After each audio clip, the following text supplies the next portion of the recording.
मुंबई महानगरपालिकेत महापौरांनी काय पदभार स्वीकारला, पदभार. आणि तो पदभार स्वीकारताना याच देही याची डोळी पाहण्यासाठी राज्याचे मुख्यमंत्री, उपमुख्यमंत्री आणि त्यांचा संपूर्ण लवाजवा महापालिकेत उपस्थित होता. त्यांचं म्हणणं आहे महापौरांचं, मी ऐकलं की मुंबई भ्रष्टाचार मुक्त करू. 4 वर्षात भ्रष्टाचार कोणी केला? त्यांच्याच प्रशासकांनी, नगरविकास खात्यानं आणि मुख्यमंत्र्यांनी केलाय. त्यांनी नक्की चौकशी केली पाहिजे. मुंबई आम्ही सुरक्षित करू म्हणे महिलांसाठी, बोलल्यात ना. जर मुंबई महिलांसाठी सुरक्षित वाटत नसेल याचा अर्थ देवेंद्र फडणवीस यांचं अपयश आहे. गृहमंत्री कोण आहे या महापौरांना तुमच्या माहित पाहिजे. नवीन महापौरांना की जे काल उपस्थित होते महापालिकेमध्ये, गृहमंत्री, त्यांची जबाबदारी आहे मुंबई सुरक्षित ठेवणं आणि करणारे महिलांना सुरक्षा देणं. हे का महापौरांचं काम आहे का? याचा अर्थ त्यांचं संपूर्ण गृह खातं मुंबईला सुरक्षित करण्यात, मुंबईच्या महिलांना सुरक्षा देण्यात अपयशी आहे. आणि त्याच्याबद्दल मुंबईच्या महापौरांनी गृहमंत्र्यांच्या दालनाबाहेर जाऊन ठाण मांडलं पाहिजे, ठिय्या आंदोलन केलं पाहिजे.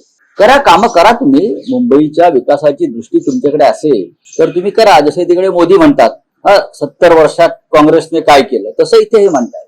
या मुंबईचा चेहरा मोहरा बदलण्याचं काम सातत्यानं शिवसेनेनं केलं. हा चेहरा मोहरा मराठी असावा आणि त्याला विकासाची दृष्टी असावी, हे काम शिवसेनेनं केलेलं आहे. असली शिवसेनेनं, काल तिथे उपस्थित असलेल्या डुप्लिकेट शिवसेनेनं नाही. त्याच्यामुळेच काल मला आश्चर्य वाटलं की महापालिकेत येताना मोदीच्या घोषणा कसल्या देत आहे, काय संबंध काय? नशीब अडाणी घोषणा दिल्या नाही. मोदी म्हणजे अडाणी, त्याचा दुसरा अर्थ तो आहे.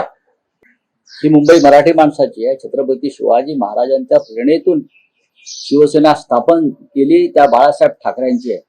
मुख्यमंत्री काय म्हणतात?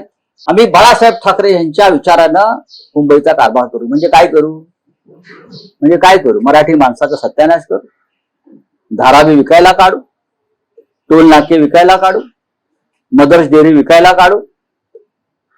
नानावटी हॉस्पिटल समोर जो पवन हंसचा भूखंड आहे, जिथे हेलिकॉप्टर्स उतरतात, खाजगी विमानं उतरतात, तो जवळजवळ 400 एकरपेक्षा जास्त एकरचा भूखंड आम्हाला हवाय असं गौतम अडाणींनी सरकारला कळवलंय. एअरपोर्ट अथॉरिटीची जमीन आहे, ती जागा आहे.